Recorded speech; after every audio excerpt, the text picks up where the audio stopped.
बस देखिए, एक ही चीज़ बताऊंगी आपको कि हमारा जो ड्रीम है और जो ऑनरेबल चीफ मिनिस्टर साहब ने इन 2 वर्षों में एजुकेशन सेक्टर में लैंडमार्क डिसीजन लिए हैं, तो आज आपका रिजल्ट जो है वो उनमें नज़र आता है। और मैं समझती हूँ कि जितना टैलेंट, जितनी काबिलियत हमारे जम्मू कश्मीर के बच्चों में है, मैं नहीं समझती हूँ कि इतनी काबिलियत कहीं पे है।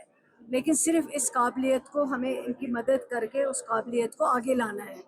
और इन 2 वर्षों में आप चाहे स्मार्ट क्लासरूमों की बात करें, चाहे जिस तरह के आज इन्होंने यहाँ बच्चों ने प्रोजेक्ट अपने लेके आए थे, चाहे आप इंफ्रास्ट्रक्चर, चाहे आप एनरोलमेंट की बात करें, क्योंकि एनरोलमेंट मतलब इतना एजुकेशन का मतलब हाल हुआ था। 25 जो स्कूल यहाँ पे थे, 2500 उनको क्लब किया गया था। और जो हमारा एनरोलमेंट था वो बिल्कुल बहुत कम हो चुका था। लेकिन आज अल्लाह का शुक्र है कि इस सरकार के दौरान जो है 16% नहीं 17% जो है एनरोलमेंट में फ़र्क आया हुआ है। तो अब आगे जो हायर क्लासेस में अगर कहीं पे कमी है, उसका रीज़न ये है कि कई बच्चे जो हैं 10+2 के बाद जो है अपनी लाइन ले लेते हैं, कहीं बाहर चले जाते हैं, कहीं यूनिवर्सिटीज़ में चले जाते हैं, कहीं और चले जाते हैं। तो वहाँ पे अगर थोड़ी सी कुछ कमी है, लेकिन मैं समझती हूँ कि इन 2 वर्षों में जो हमारा एनरोलमेंट है उसमें ओवरऑल 17% जो है इजाफा है।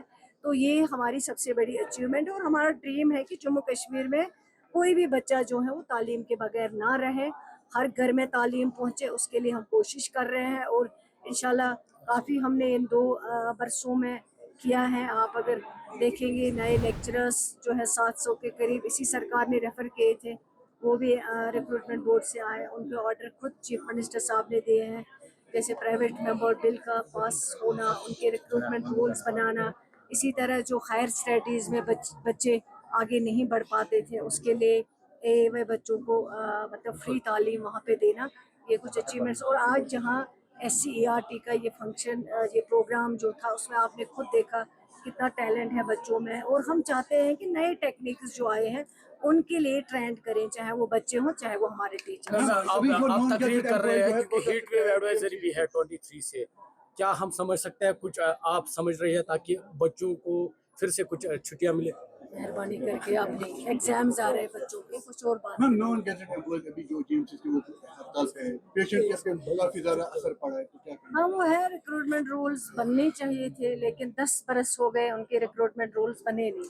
लेकिन मुझे खुशी है कि जब से ये सरकार बनी है इस पे काम हो रहा है। और मेरी उनसे बात भी हुई थी, उनकी जेन्युइन डिमांड है, कोई गलत डिमांड नहीं कर रहे, क्योंकि 10 बरस में नए जो GMCs हमारे हैं उनके रिक्रूटमेंट रूल नहीं बने, ना गैजेटेड ना नॉन गैजेटेड।